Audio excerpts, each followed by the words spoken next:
rainy season for us here. And in India, during the months, maybe it's rainy and there's lots of bugs on the greens. But here, all the greens are nice and clean. So why do we follow this? Have you been outside? All the greens are... Have you been in the garden? So why do we follow this Chaturmasya?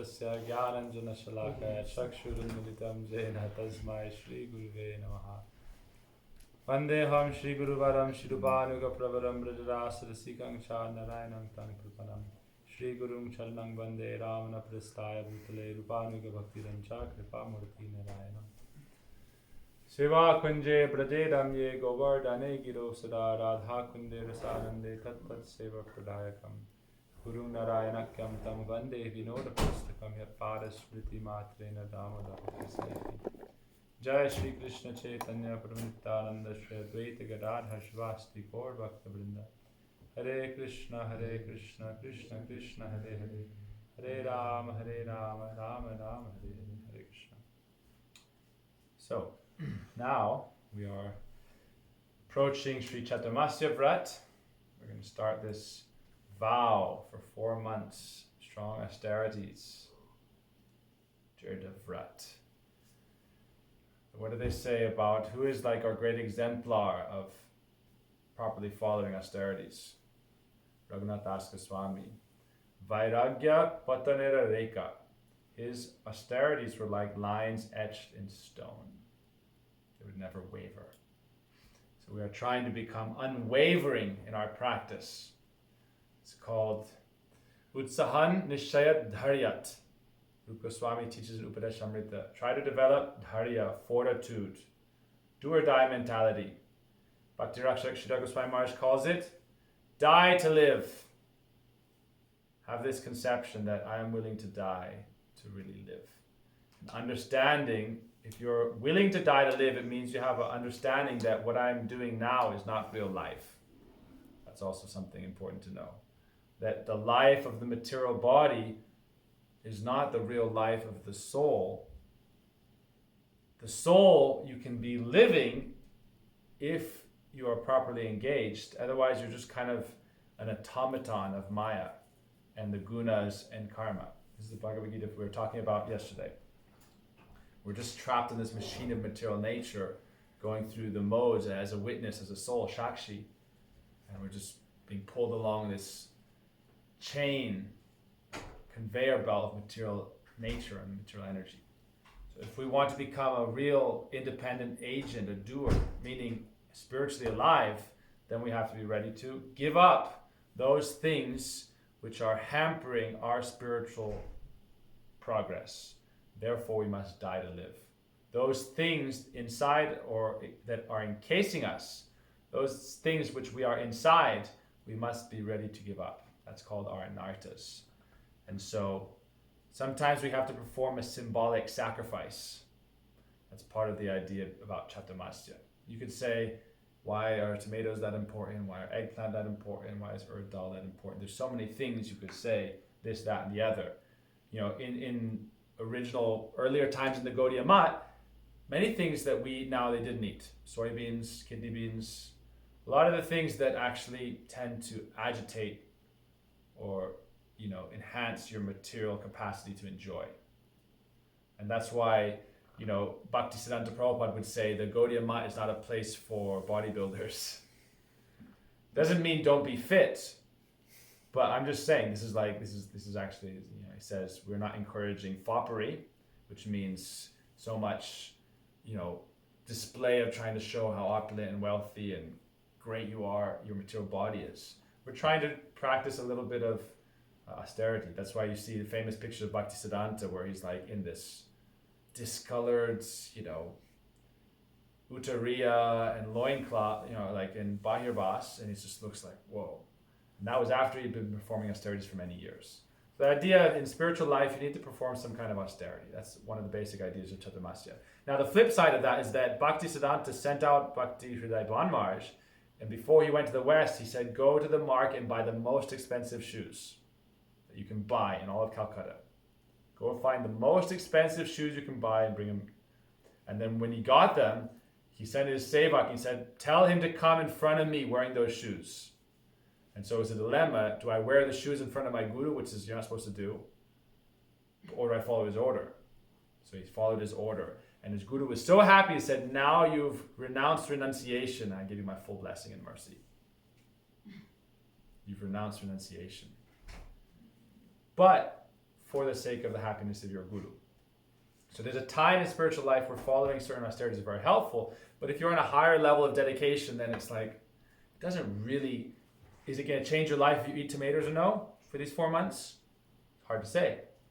Depends on your level of dedication to your guru. Now, Gurudev said in Bajra, I remember, he said, if you want Radha Dasyams and you can't even give up tomatoes, then why am I going to give you Radha Dasyam? It's mine to give. I have it. And if I'm going to give it to you, you have to be ready to qualify. So you have to be ready to give up certain things you're attached to. So the idea is that one of the things we offer to Krishna is our attachments. And so that's why tomatoes are a great thing to give up for Caturmasya, because in the West, generally people are very attached to them. And so it's like giving that up is like, wow, they're really sacrificing a lot for Krishna. No pizza, no pasta for 4 months, no ketchup. How are you going to do it? No salad with tomatoes. I mean, there's so many things, and it's like, there's a material understanding, okay, these things, certain things cause inflammation or increase of rajagun, mode of passion, and therefore as trying to be us following austerities, it said, for example, Ekadashi, you're not supposed to have any kind of intercourse, right? It's forbidden.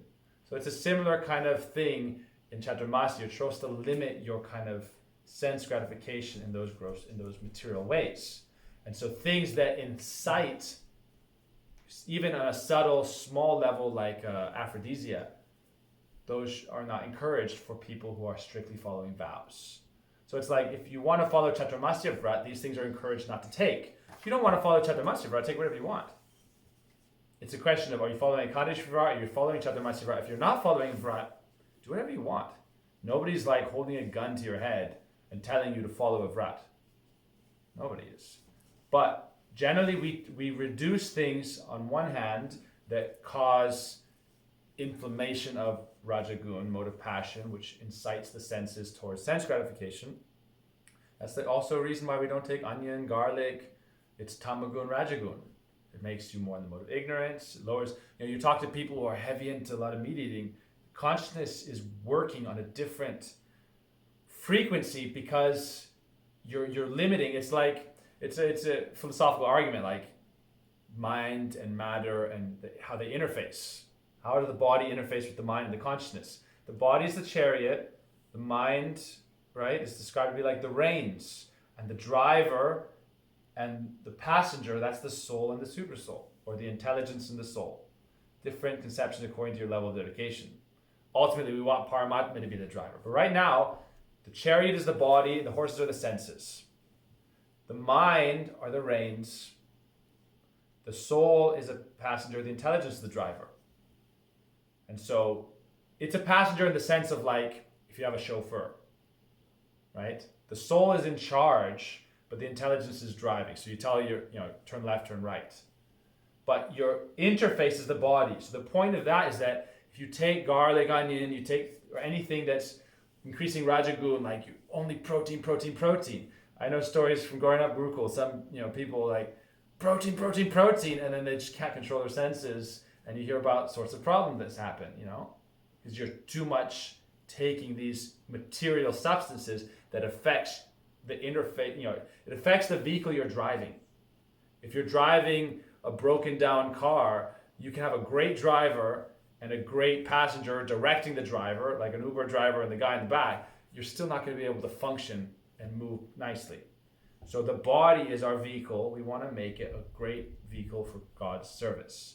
And those things that affect our consciousness and bring us to a more material mode, we should reduce. That's one understanding of it. The other understanding of it is that in your high level of dedication, there's time, place, and circumstances. Rupa Goswami says, Atyahara prasascha prajalpa niyam agraha. Niyam agraha means don't overly follow or don't underfollow. So sometimes time, place, and circumstance. Bhaktivinoda Swami Prabhupada, when preaching to the Western audience, he gave many less restrictions. Ekadashi, you take cauliflower, you take tomato, you take lettuce, you can say so many things. Just don't take grains, don't take dal. And so and those people who are following that, it's like, they're breaking your car. No. Shri Guru Charana Padma Kevala Bhakati Sadma. The lotus feet of Guru are the only way to get bhakti. Follow your Guru's instructions. Fine, you're protected. So that's one other side of it. It's that, I know that most, like in ISKCON, the vows around tomatoes and these things aren't as strict. You don't take leafy greens, some types of things you don't take the first month, some types of things you don't take the second month, the third month, and there's these regulations. But it's not like, you're going to go to hell if you don't, Vrindavi, did you hear he took a tomato? Oh, that's it, he's gone. He's a goner. Or, it's like, we shouldn't judge people. We try to follow it to the best of our abilities. But it's like, there's so many things, there's different tiers of things we should try to follow more and more judiciously, right? So it's like, don't take hard drugs. Try not to take soft drugs. Try not to drink. Try not to smoke cigarettes. Like, try to follow these regulations to uplift your standard of human life. Understanding that these aren't necessarily paramartha. Prabhupada, Gurudev would say, come to the human platform, then think about everything else. First come to the human platform. So Caturmasya Vrat is a very high exalted stage within spiritual life, within Sanatana Dharma, what to speak of the human platform. So it's a great thing to follow. There's a lot of rules around Caturmasya. It's like, don't cross the river. Don't cross the ocean. Like in some places in India, it's like, you stay in one place, you perform tapasya. Even Lord Ram, there's the rainy season, that's a different consideration. One idea in India is that, okay, the monsoon season comes, and it's the time of like procreation, and so you try to, sages, sadhus, brahmacharis, they boil their water so that those living entities are, they've kind of evaporated and gone elsewhere. So they're not, the idea is that those living entities come inside you and start agitating you, because they're also, you are their host. And so it's like, if you own a house, imagine you own a hotel or apartment complex. And every single one in that apartment complex, every one of your tenants is like always knocking on your door, do this for me, do that for me, do this for me, do that for me. So your body now is this complex where you are hosting millions of living entities. And you are the king or the landowner soul. And so all those things you take, they have entities attached to them, subtle or, on a subtle level, or even a guna level, like a mode of nature that their operating system is running on. So you take something like garlic and onions that have living entities in them. Those living entities, there's jiva tattva, jiva is pure. But the deha and the dehi are different things. There's jiva, there's the pure soul, and then there's the body and the soul embodying that body. And so the encasement or the body is running on a certain material frequency, tama, raja, sattva. And when that comes into you, that affects you. And so it's like, if you're always just picking out, that's why we also say, if on a better rule is like, okay, I'm not eating tomatoes, but I'm going to pig out at like a, hardcore karmi restaurant all the time. Well, I do eat tomatoes though, but it's like that food is going to affect your consciousness. You have people there preparing, especially grains, and they're preparing it, they're in an unclean state, maybe they didn't take a shower after they passed stool, or maybe, Prabhuji tells this story about how, I think it's a Gorsandapu story, how he heard that he was packing chocolate. Do you know this story? Prabhuji never told this? He would be packing chocolate in a factory line, and he was like, everyone just like eating the chocolate, packing like Mahajuta, and then like going to the bathroom. He basically, I think at some point told Prabhuji this story, and Prabhuji was like horrified. Everyone's eating it, and then like, now it's probably really sanitized nowadays, but you can think of it. I prefer, like as a rule in India, it's like if anything's mass produced in a factory, that doesn't use meat and those kinds of things, that's better to eat than going to like a really, there's like this really amazing bakery with this chef that's like, and they're like jumping on it with their feet. You don't know. In India, there's all these places like they jump on the dough with their feet. And so all that like consciousness of these people is going into it, and then you're eating that, and like that's affecting, because the interface of the soul, it's colored by this body and the senses and the mind. And so in order to uplift the soul consciousness, we try to purify the body. That's why we take a shower. That's why we put on tilak. That's why we do, we wake up early and chant. We're purifying the body, mind, and soul altogether. That's why we say tan man vachana. Body, mind, and speech.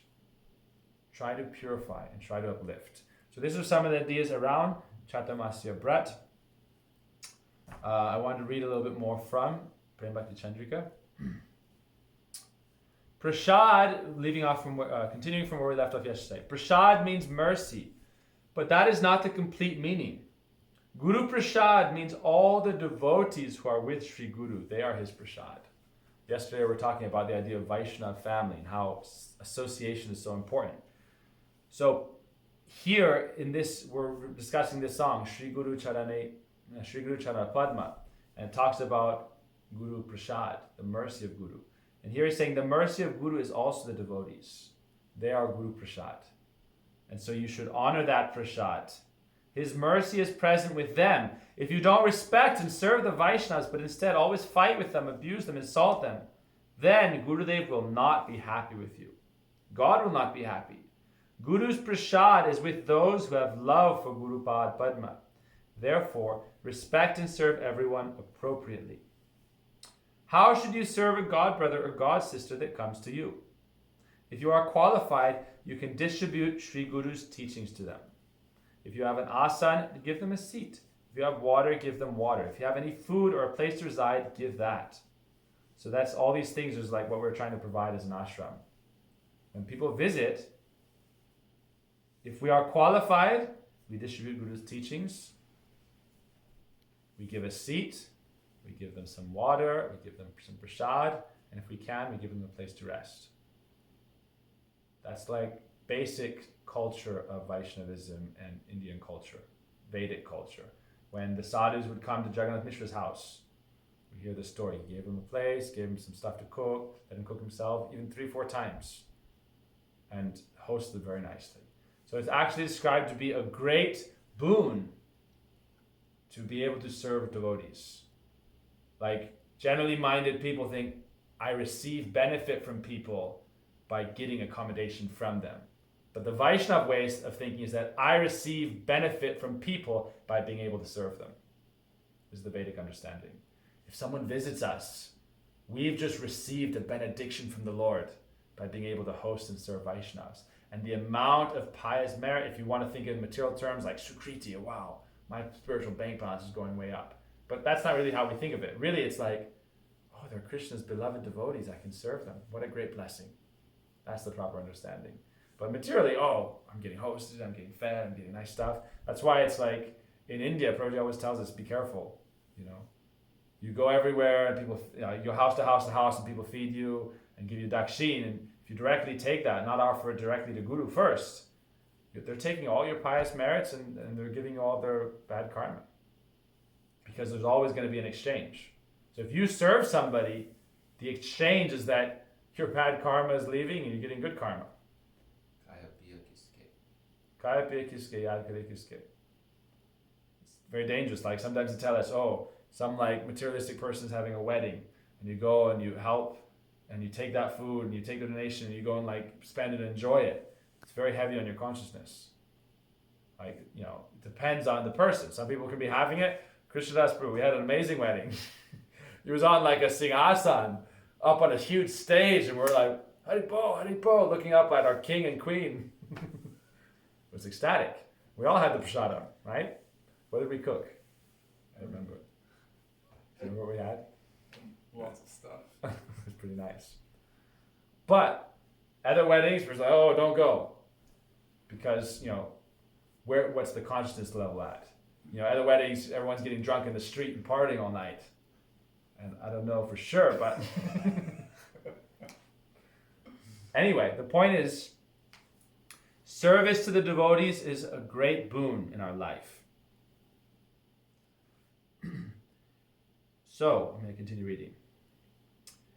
If you have nothing, so no house, no room to give, no food, no water, at least speak sweetly. That's also a gift. Oh, how are you doing? So nice to see you. Please come in, take a seat. like welcoming with affection. Speak sweetly. Not duplicitously, bitterly, or with a fighting mentality.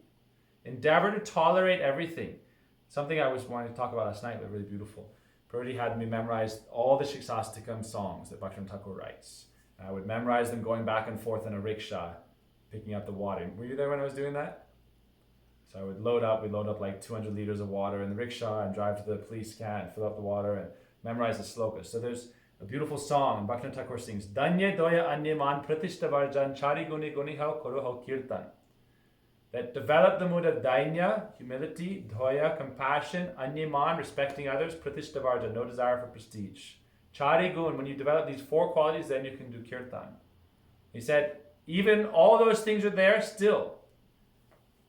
Try to not cause any problem to others and give up desire for one's own happiness. Nija sukha pasaribe, jivana nirvahe ane udvegana dibe. This is also about Caturmasya.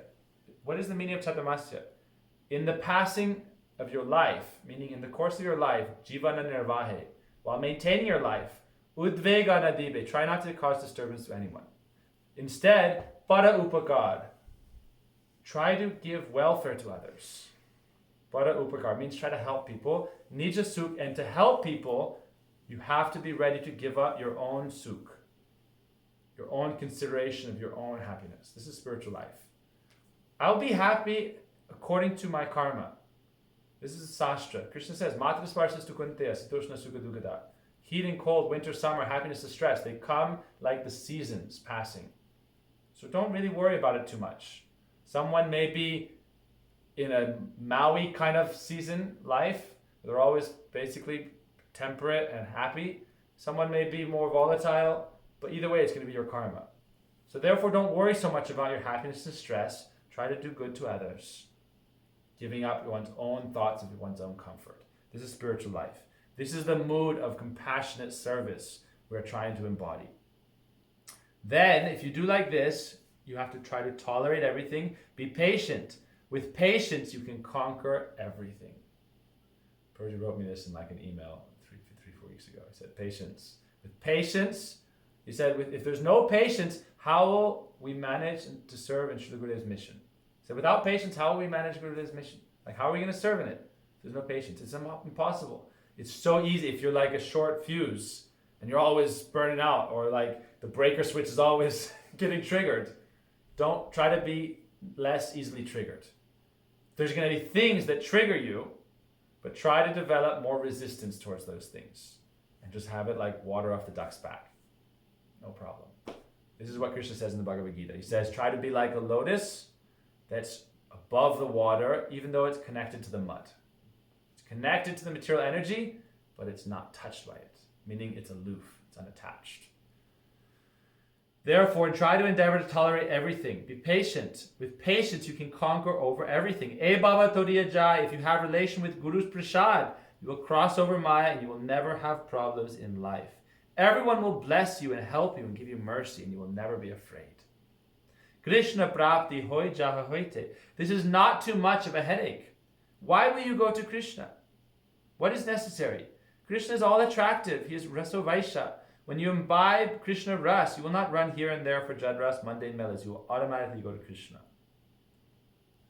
So he's basically saying, if you try to develop these qualities in your life, Krishna prapti hoy jaha hoite is not difficult. It's an automatic process. So yesterday we were talking all about Guru Puja. And how Guru Puja, we do it in the morning, and then we try to live our life where every drop of our energy, every iota of our life force is offered in Sri Guru's service. And so the Guru Puja is a reminder. Today is for Gurudev's service. And I'm offering these articles to him, pledging my life in his service. And that's why when we're singing these songs, we sing this song while offering the articles, and then it's reinforcing this samskar, this impression that, oh Sri Guru, now I am yours. Guru doesn't want us to be, the idea of namaskar is humility towards Guru, but it doesn't mean weakness. There's this kind of philosophical debate between like Nietzsche, for example, that Christianity and this idea of meekness creates weak people. And people criticize the Gaudiya Sampradaya for the same idea of it's like effeminizing our culture. But it's not like that. You look at the Gaudiya Math and the sadhus in the Math, there's no weakness. Very strong. Srila Gurudev's followers in Mathura, pakka, like a bamboo that's like 200 years old, thick and strong, it cannot be broken. Very strong, or like an oak that's like hard wood that's matured over decades and decades of dedication. That's how you see like Vaishnavas. It's like so solid they'll never waver. They're not concerned about their body. If they die, they don't care. They want to die. They want to die. I mean, if they die today, tomorrow doesn't matter for them. For the devotees, doesn't matter if you die today, tomorrow, or the next day. Anytime you die doesn't matter. Because you're so strong in your connection to Krishna. Krishna prapti hoita, you already achieved Krishna. Your relationship to Guru and this dhara, so strong, you've already achieved the goal of life. That's your faith. In service to the devotees, in this line, service to Thakurji, I've achieved the perfection. Whatever will come through that is natural, according to Krishna's desire, Guru's desire. But the perfection of my life is service to my Guru in this line. Chanting Harinam, doing the following bhakti, this is my perfection. You have to come to that internal state where you're connected spiritually, and that channel of nurturing, that nourishment is coming to you. But really, you have that strength that I am perfected now, just simply by catching hold of the lotus feet of my Guru. If I can catch hold of his lotus feet and serve that principle of Sri Guru, then I'm perfected. And therefore, if I die today, tomorrow, the next day, it doesn't matter. Because my focus and my determination is still fixed. So I'll read a few more paragraphs and stop. We should have faith that Guru is always present and Krishna is always present. And they never die. Srila Gurudev is watching what we are doing, and he is looking if we are remembering him or not, checking how much relationship we have with him. Narottam Das Thakur and our entire Parakya Guru Parampara teach us to follow Guru Bhakti. Guru Bhakti is first, and after that one can understand the Dham and perform parikrama. But if you have no relationship with Sri Guru, then you are an orphan. Maya will smash you and throw you in the garbage. When you go on parikrama, it's actually only Srila Gurudev who's doing this parikrama. Prabhupada loves to tell the story of Ravan, and he sends his Rakshasas in the forest where all the sages are. And they end up pretty much eating everybody, except for those who are pakka, fixed in the shelter of the ashrams with their Guru, the strong, pure, bona fide acharyas. Demons could never disturb them. And so this is the idea of being an orphan or having Guru Bhakti and Guru shelter. Parakya, and Prabhupada emphasizes here, Parakya Parampara. Parakya Parampara means Diksha or Shiksha, either or. But where is that real channel of connection? Diksha is spiritual birth. But Shiksha is spiritual training. And so when you're born, parents want you to go to a good educational facility so that you become spiritually trained and strong. So that's why Diksha and Shiksha are both very important. So when we say Guru Bhakti, it may be Diksha Guru Bhakti, maybe Shiksha Guru Bhakti, but ultimately it's in this Bhagavat Guru Parampara. If you stay with the Vaishnavas, it is very, very easy to attain Krishna. But without Guru Prasad, then no Krishna. So you can say the purport of the class is that Guru's Prasad is association of the Vaishnavas. How does Sri Guru help us attain Krishna? Guru Pad Padma gives Chit Gyan. By going to Sadguru, you will realize that all your knowledge and qualities of this material world are worthless. Once you understand this, you will be freed of your false pride. You will offer pranam and surrender to Sri Guru. Guru has this power to steal away all false pride. Nityananda Prabhu begged door to door in the order of Mahaprabhu, begging people for their anarthas and their bad karma. So this is an interesting conception about this idea of pada upakar, helping others. That the real gurus and sadhus, they're so compassionate that they want to take on people's problems to free them of those problems.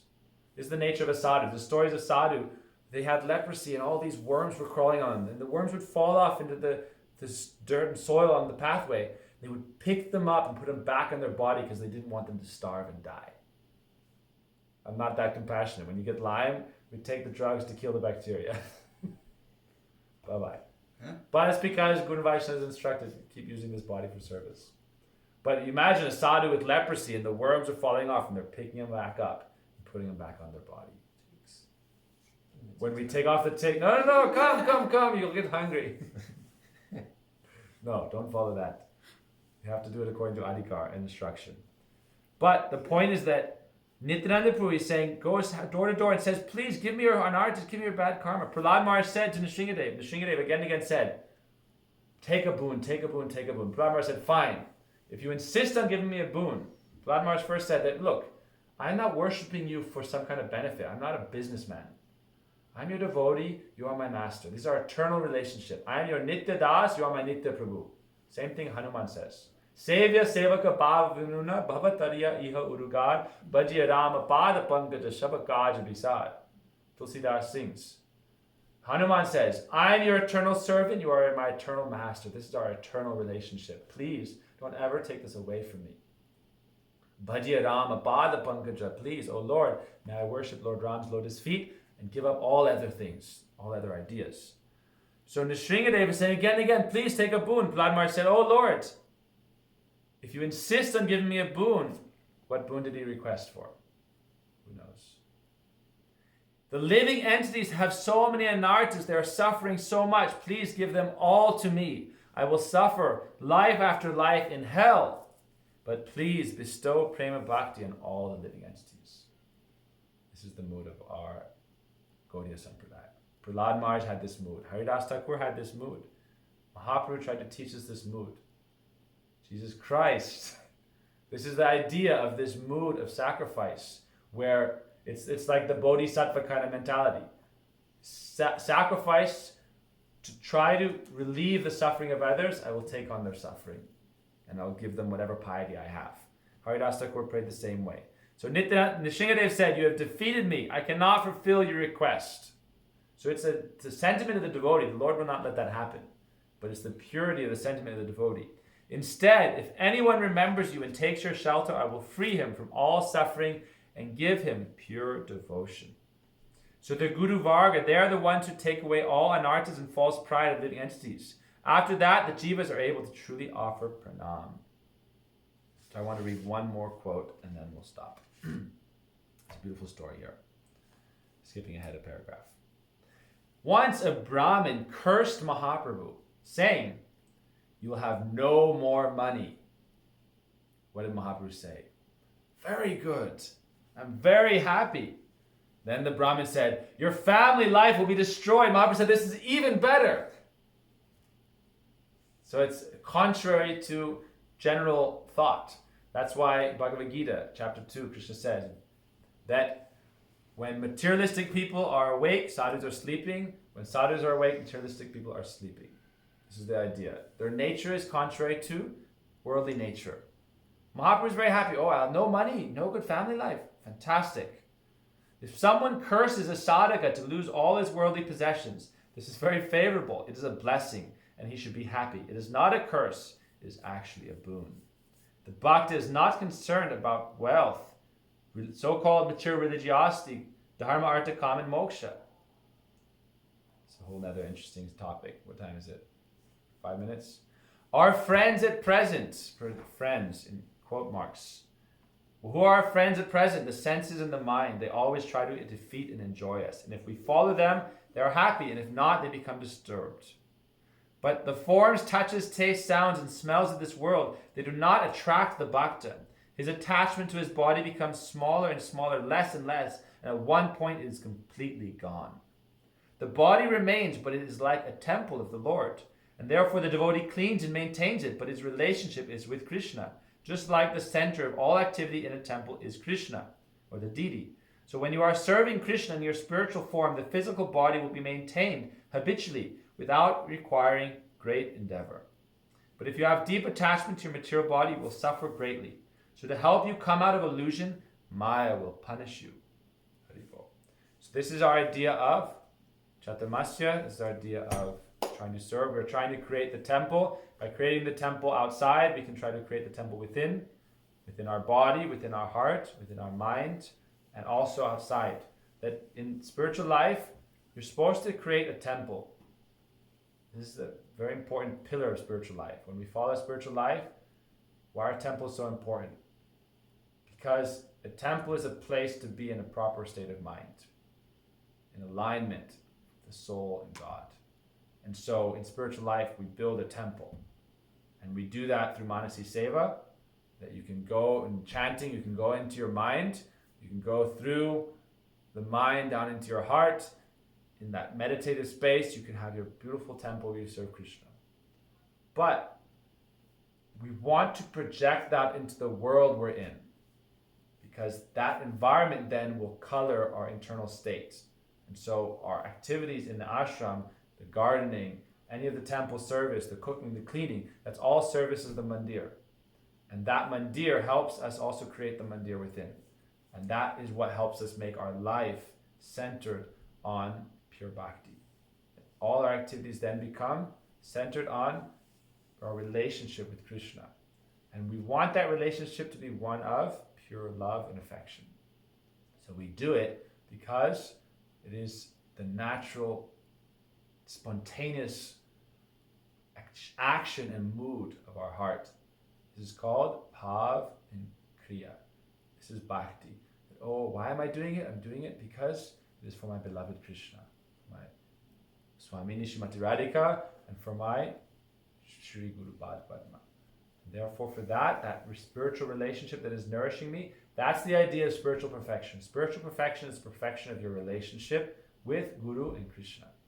Sadhu Guru Krishna. If that relationship is there, then spiritual life very rapidly progresses.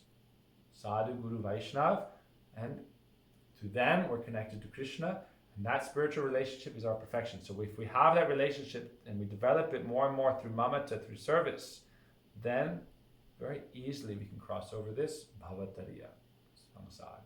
Hare Krishna. Vancha kalpadruvasya kripa sindhuvecha patitanam pavanebhyo vaishnavebhyo namo namaha Shri Gurudeva ki jai. Or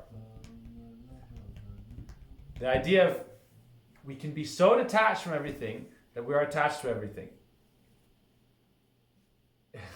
Meaning, we were reading this story before about giving up wealth. Oh Krishna, no, make me more wealthy for Krishna's service. I'm saying, don't just take one side. It's all sides. Yudhishthira Maharaj prayed to Krishna, make me the most wealthy and successful person so that everyone wants to be your devotee. So I'm saying it's a very high level understanding. To Mahaprabhu, if he got cursed, take away all my wealth, fantastic. Or if he got benediction for so much wealth, very good. Either way, for Krishna is good. But where is our relationship? So it's not my only point in saying that is it's not about masochism.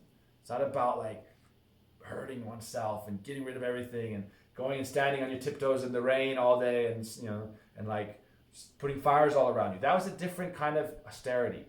Our austerity is only one vrata.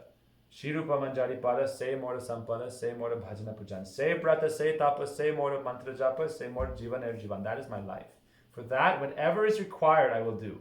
That's why Bhakti Hriday Ban Maharaj wore the most expensive shoes to go preaching. So it's not about giving up wealth or getting wealth. Either side doesn't matter. What does my Guru desire? How can I serve? For that, I can do anything. So that's the point. Hare Krishna. So, let's do our Sayonara song. Jai Jai Radhe Krishna Govinda Jai Jai Radhe Krishna Govinda Jai Jai Radhe Krishna Govinda Jai Jai Radhe Krishna Govinda Shama Sundara Madhana Mohana Vrindavana Chandra Jai Jai Shama Sundara Madhana Mohana Vrindavana Chandra Jai Jai Radha Ramana Rasadi Hari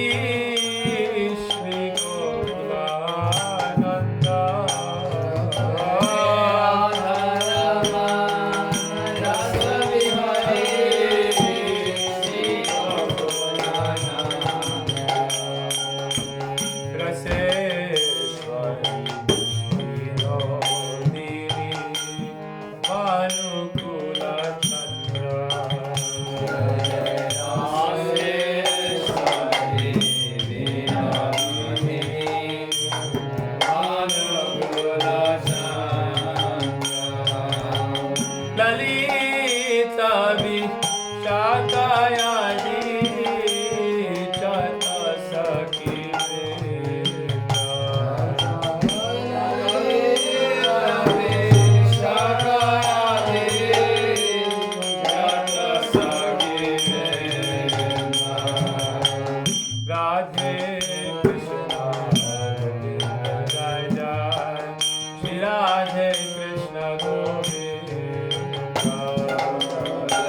Radhe Govinda, Radhe Govinda,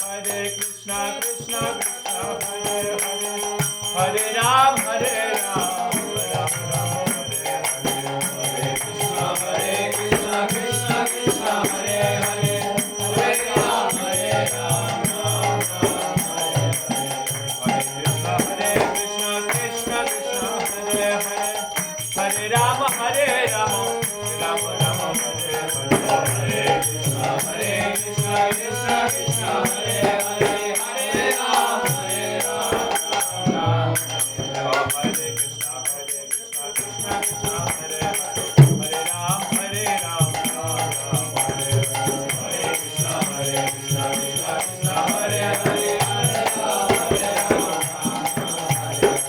Radhe Radhe Govinda Govinda Radhe, Radhe Govinda Govinda Radhe, Radhe Radhe Govinda Govinda Radhe, Radhe Radhe Govinda Govinda, Radha Rani ki jai, Maharani ki jai, Radha Rani ki jai, Maharani ki jai, Bolo Varshane Wali ki jai, jai jai, Varshane Wali ki jai, jai, oh Radha Rani ki jai, Maharani ki jai, Radha Rani ki jai, Maharani ki jai, Bolo Varshane Wali ki jai, jai jai, Varshane Wali ki jai, jai, oh Radha Rani ki jai, Maharani ki jai, Radha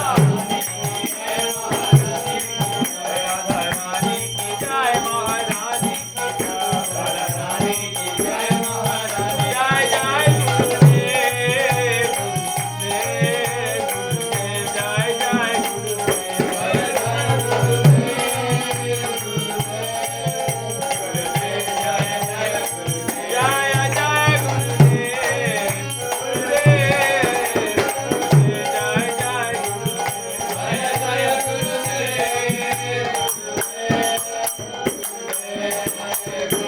jai Gaura Hari Bol, Hari Bol, Hari Bol, Hari Bol, jai Gaura Hari Bol,